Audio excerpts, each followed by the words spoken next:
Y ahora, ¿quién podrá explicarnos? Vamos a hablar sobre elecciones, sobre política, sobre emociones. ¿Cómo afectan nuestras emociones al evaluar a nuestros líderes? ¿Cómo afectan nuestras emociones al relacionarnos con la autoridad? Vamos a hablar de esto con Carolina Segovia. Ella es investigadora del Instituto Milenio Autoridad y Regulación Social, académica también de la USACH. Carolina, te damos un aplauso. Gracias por estar acá en el programa. Muchas gracias por la invitación. Oye, Carolina, como para empezar conversando, ¿votamos con la cabeza o con la guata? Con las dos cosas, pero además hay que sumarle el corazón. Ah, ya. A ver, ¿cómo es eso? Mira, tradicionalmente se ha pensado que uno vota solo con la cabeza, que uno conoce las ideas que tienen los distintos candidatos, que uno evalúa qué es lo que uno está más de acuerdo y qué no, y con eso vota. Casi que en un Excel, los pros y los contras, claro, racionalmente. Algo así, qué es lo que más me conviene a mí, etc. Claro. Lo que ha mostrado la investigación, sin embargo, es que eso en realidad no funciona mucho, porque para que eso funcione bien uno tiene que estar muy informado y sabemos que la gente no tiene tiempo para eso. Y no todo el mundo está interesado, además, en saber tantas cosas. Entonces, tiene que obtener información y tiene que obtener criterios para el juicio que vienen de otros lados. Muchos de ellos vienen del corazón, decía yo, por el tema de las emociones. Cuando nosotros nos enfrentamos a ciertas situaciones o a determinados candidatos, lo primero que ocurre es una reacción emocional, que puede ser positiva o negativa, y esas reacciones emocionales nos ayudan a formar un juicio que nos puede llevar a votar o no votar por un determinado candidato. Que es un juicio cruzado entonces por racionalidad y por la irracionalidad, podríamos decir un poco. Son las dos cosas. Las emociones no son necesariamente irracionales. La acción irracional es más bien cuando es algo que ocurre en el momento, uno no piensa la reacción, ¿no es cierto? Más impulsivo, claro. Exactamente. Pero en una elección uno tiene muchos meses para pensarlo. Y el procesamiento de las emociones es algo que va ocurriendo durante todo el proceso. Entonces yo no diría que es irracional, sino que son fuentes distintas para la evaluación de candidatos, de propuestas, etc. Oye, en tu investigación hay un concepto que me llamó la atención que se llama polarización afectiva. Sí. ¿Qué es la polarización afectiva? ¿Me suena a que nuestras emociones nos polarizan de alguna forma o más que eso? Sí, tiene que ver con eso. Tradicionalmente el concepto de polarización tiene que ver con la distancia ideológica que tienen los distintos partidos políticos o grupos políticos, ¿no es cierto? Si uno es muy de izquierda y otro es muy de derecha, la polarización ideológica es grande. La polarización afectiva es un concepto más reciente que lo que busca es evaluar cómo el sentido de pertenencia que nosotros tenemos a un determinado grupo impacta en nuestra evaluación tanto del grupo al que pertenecemos como de los otros, ¿ya?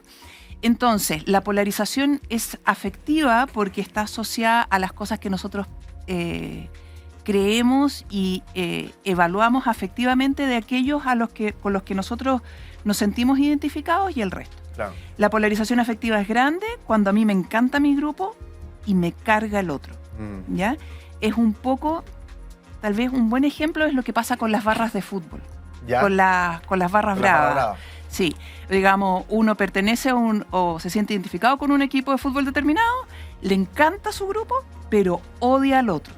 ¿Se fija? Ese nivel de conflicto es lo que llamamos la polarización afectiva y está asociada no a ideología, o al menos no necesariamente, sino que más bien a cómo nosotros construimos nuestras identidades y evaluamos esas identidades. ¿Y quiénes están polarizados? Porque a analistas políticos y a los mismos políticos yo lo he escuchado de repente en programas de conversación, de análisis político, etcétera, que dicen, oye, tanto que se habla de la polarización, pero la gente no está tan polarizada. Pareciera que los actores políticos son los que se han polarizado más que la población misma. ¿Compartiría ese análisis o hay polarización notable en ambos sectores? Yo diría que la polarización a nivel de los políticos es naturalmente alta. La polarización efectiva lo podemos ver en las noticias todos los días, ¿no es cierto? El nivel de discusión, la forma en que se argumenta a favor o en contra de un determinado partido o del otro, qué sé yo. Pero lo que muestra la investigación es que los niveles de polarización afectiva en la población han ido subiendo en Chile. No están en niveles muy altos como uno podría observar en otros países como Estados Unidos, por ejemplo. ¿Ya? No tan altos como ahí, pero sí al alza. Y la población entonces se encuentra cada vez más polarizada en estos términos, en términos afectivos. La tendencia ha sido más o menos estable, digamos, desde por ahí por el 2010, una cosa así, que se empieza a ver este proceso. Oye, ¿y qué pasa si la polarización sigue al alza, sigue al alza, sigue al alza? ¿Cómo afecta a la democracia? Y me pongo una conclusión que quizás es absurda, pero extrema, pero para que se entienda para dónde va mi pregunta. ¿Podría ocurrir, si es que esta polarización la ponemos al máximo, una guerra civil, por ejemplo, a la población? ¿De qué forma afecta a la democracia una ciudadanía extremadamente polarizada? Que no es lo que estamos viviendo ahora, pero quién sabe, puede pasar. Sí, podría ser, tal vez, pero lo más importante, diría yo, pensando en la democracia, es que cuando uno está muy polarizado afectivamente le cuesta mucho conversar con el otro, ¿ya? Porque uno invalida cualquier argumento que venga del otro porque es de un grupo al que yo no pertenezco, Claro. ¿sí? Entonces, esa incapacidad de conversar, de llegar a acuerdos, de trabajar en conjunto, es lo que genera más daño en la democracia y en la actividad política. Porque en democracia necesitamos hablar con el otro. O sea, efectivamente en las elecciones nosotros decimos, ganó un determinado partido, ganó un determinado candidato y tiene, ¿no es cierto?, la autoridad para llevar adelante sus planes de gobierno. Pero no lo puede hacer solo. Necesita también poder conversar con la oposición, ¿no es cierto? Cuando los niveles de polarización son muy altos, esa conversación no se da o es más difícil de lograr. Y ese es el principal problema. Y hoy día, ¿cuánto confiamos en nuestros políticos, en nuestras autoridades, en nuestros líderes? ¿Está sólida la autoridad política o más bien como desmoronándose? No, Chile lleva muchos años, yo diría prácticamente desde el comienzo de los gobiernos de la transición, con niveles de confianza muy bajos en la actividad política, es de los más bajos de América Latina. Wow. Y la gente no está en realidad dispuesta a entregarle mucha confianza a los grupos, como el comentario que salía ahí en... Claro, si se abre el secreto bancario, van a aprovecharse de nosotros. Exacto. Sí. No hay niveles de confianza muy altos y eso es un problema, pero es algo más bien sistémico de la política chilena a estas alturas. Ni los partidos políticos, ni los principales liderazgos, ni la actividad del Congreso o del Poder Judicial, por ejemplo, son actividades muy valoradas. Pero en otras instituciones que no son políticas, los niveles de confianza también son relativamente bajos, ¿ya? Naturalmente esto puede fluctuar en el tiempo, qué sé yo, y responder a las cosas que van pasando, pero los chilenos confiamos muy poco, muy poco. ¿Cómo se puede aumentar la confianza? Porque tú decías, esto es algo sistémico y hace algún tiempo, no sé si era el año pasado o antepasado, se estaba hablando de una reforma al sistema político. Sí. Entonces yo me hago la pregunta, ¿habrá que hacer un cambio de ese nivel? ¿O basta con que de repente entren actores, como lo fue en su momento el Frente Amplio, que generó como un cierto remesón, generó quizás más esperanza en un sector más joven de la población que empezó a confiar más en la política? ¿Tiene que haber un cambio estructural como lo que es la reforma o basta con que entren algunos nuevos actores a este sistema? Mira, las reformas legales pueden tener algún efecto, pero en general no son tan efectivas en este tipo de como cosas. Cambiar el sistema político. No, ayudan en otros temas y en otras materias, en hacer la competencia que vaya en cierta dirección. Que la legislación avance más rápido, etcétera. La verdad es que no sabemos mucho cómo hacerlo para subir la confianza, yo diría en general. Sabemos mucho que hace que baje, pero no tanto que hace que suba. Chuta. Y ese es un problema importante, pero en general lo que uno puede pensar son dos cosas. Cuando uno confía en el otro, ¿ya? Lo que está haciendo es decir, yo confío en ti, estoy dispuesta a darte el beneficio de que tú puedas decidir ciertas cosas, por dos razones. Primero, porque sé que lo haces bien, es decir, que tienes las competencias para hacerlo, y segundo, porque creo que lo vas a hacer con buenas intenciones, digamos, es decir, de que la otra persona va a actuar en beneficio de todos, depende de la situación, ¿no es cierto? Pero en beneficio de todos o de la persona que le está entregando esa confianza. Y esas son las dos cosas que nosotros necesitamos fortalecer. Por una parte, que las autoridades sean vistas como competentes, pero por otra parte, que tienen el interés común o el interés nacional, ¿no es cierto?, como primera prioridad y no orientado a grupos específicos. ¿No sabemos cómo se aumenta la confianza? ¿Sabemos cómo se reduce la polarización afectiva, por ejemplo? Sí, hay algunas investigaciones que muestran, en Chile estamos trabajando en eso, pero todavía no tenemos resultados. Pero hay algunas investigaciones que muestran, por ejemplo, que apelar a identidades que son más grandes que las que generan el proceso de polarización puede ayudar. Por ejemplo, cuando fueron los Panamericanos, no sé si te acuerdas, pero estaba todo el mundo contento, ¿no es cierto? Porque había un elemento que nos unía. Porque había un elemento que nos unía, exactamente. Eso ayuda. Lo de los Panamericanos probablemente es de muy corto plazo, pero si uno logra generar ese tipo de relaciones, entonces puede ayudar. También aprender a estar con otros diferentes a nosotros, a poder discutir, a no tener miedo, ¿no es cierto?, a plantear nuestras ideas, que otra persona tenga ideas diferentes y que podamos conversarlas y discutirlas. En ese contexto, los ámbitos educacionales son muy importantes porque es ahí donde nosotros podemos, ¿no es cierto?, generar esas discusiones. Estamos hablando desde la escuela, la universidad, es todo. Exacto. La escuela y la universidad son lugares privilegiados para poder decir, para poder plantear nuestras opiniones y que alguien nos diga, yo no estoy de acuerdo.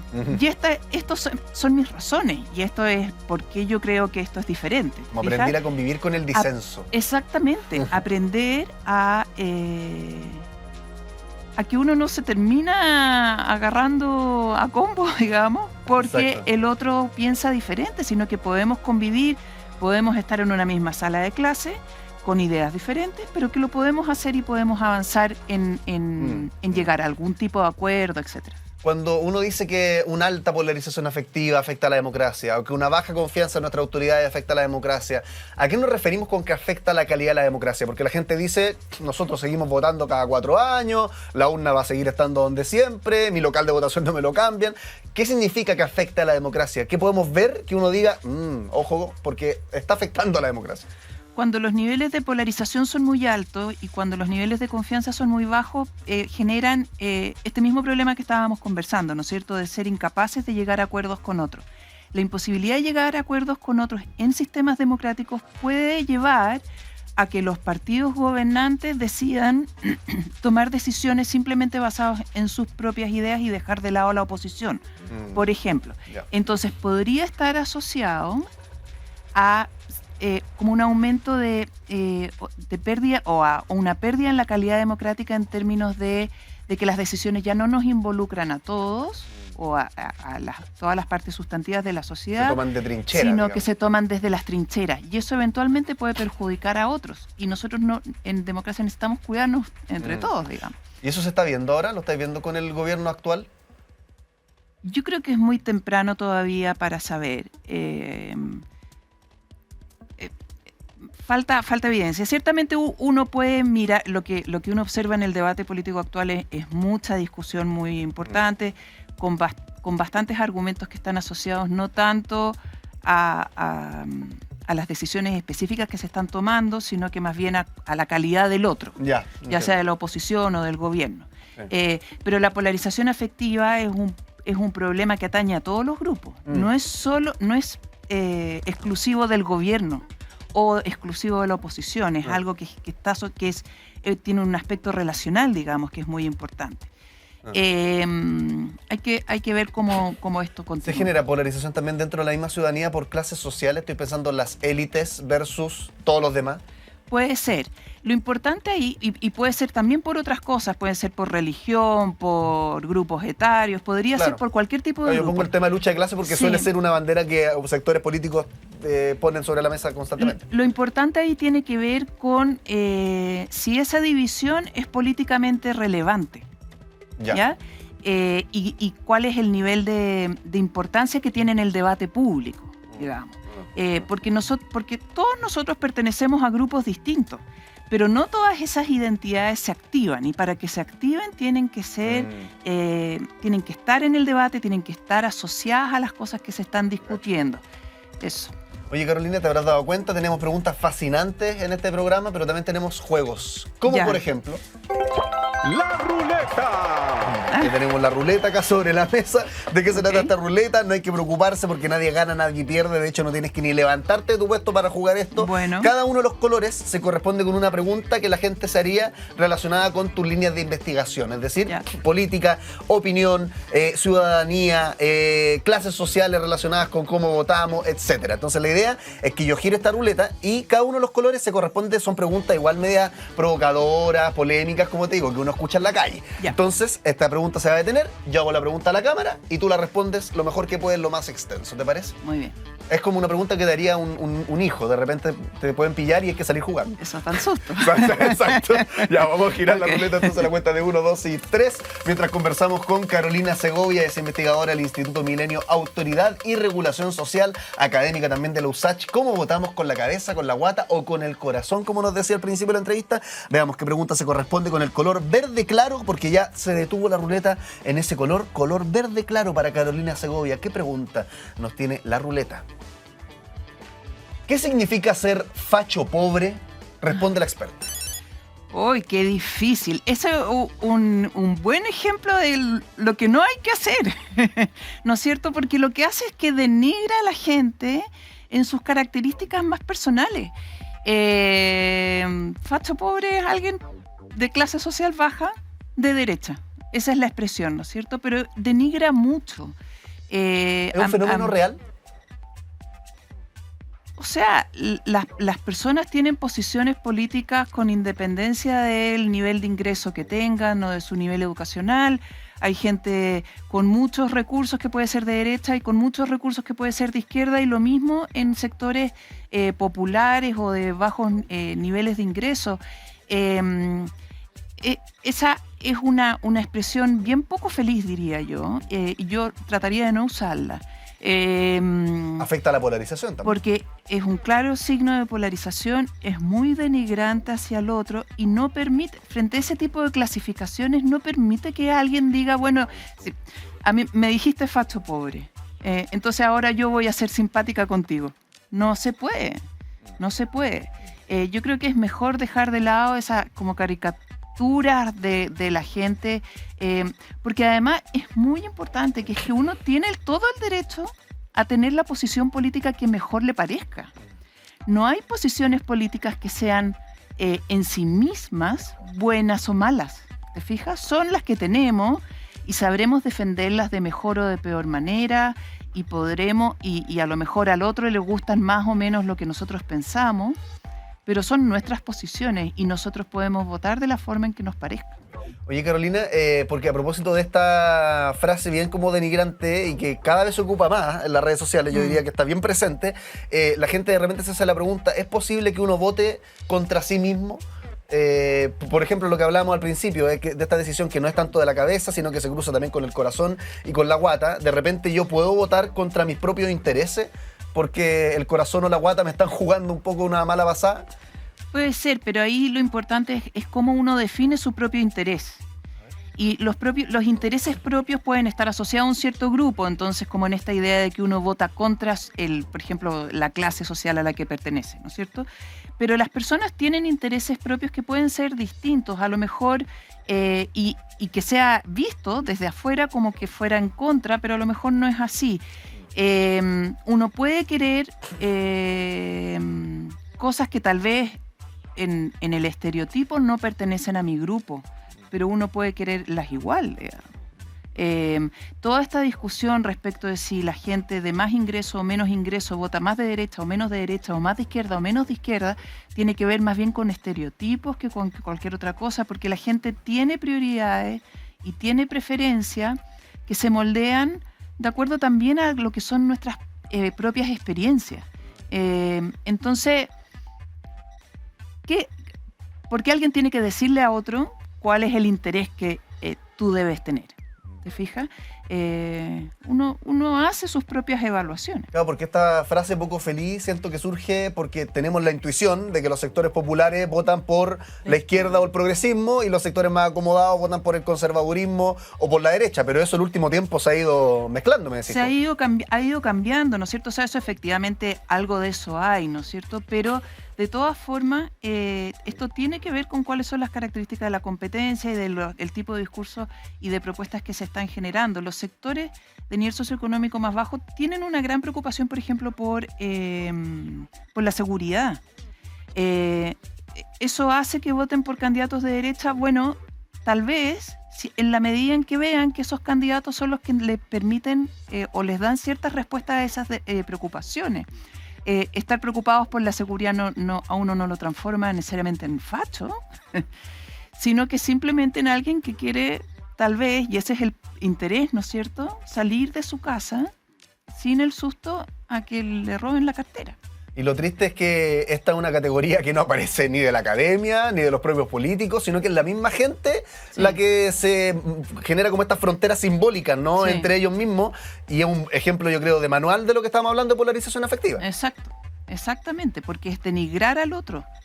No ser capaz de argumentar, sino que de simplemente decirle tú porque eres tú, porque tienes, no sé, la cara de tal forma, el pelo no sé cómo. Entonces, no puedes votar de tal forma. No puedes votar de tal forma. La gente puede votar como quiera. Carolina Segovia, investigadora del Instituto Milenio, Autoridad y Regulación Social, académica también de la USACH. Te damos un aplauso. Muchas gracias por estar acá en el programa, de verdad. Muchas gracias a ustedes. Seguimos con más, ¿les parece? All You Need Is Love.